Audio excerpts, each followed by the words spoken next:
So I finally did it. I bought my dream cabin, this gorgeous 80-year-old gem nestled right by a beautiful, serene lake. It needed some love, for sure, but the view alone was worth every penny.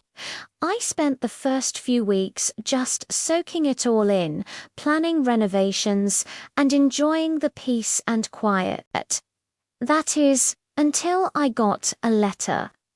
It was from the local homeowners association, the HOA, for the fancy new development on the other side of the lake.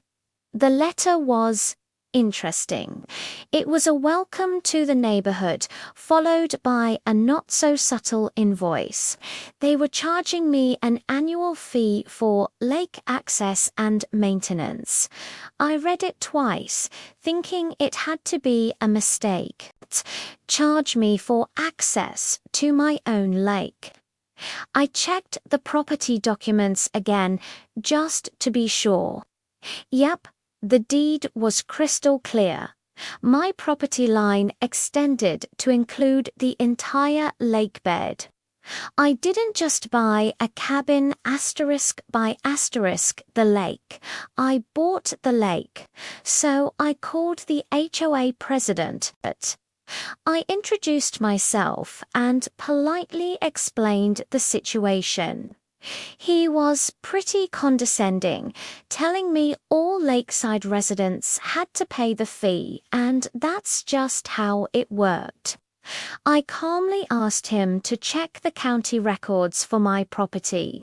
He huffed and said he'd look into it and call me back. The silence on the other end of the phone when he finally did call back was golden. He stammered an apology, admitting they had made a slight oversight. Here's where it gets even better. Since I technically owned the lake, their entire community's lake access was through my property. I told him I'd be happy to discuss a leasing agreement for their residents to use my lake. Suddenly, the tables had completely turned.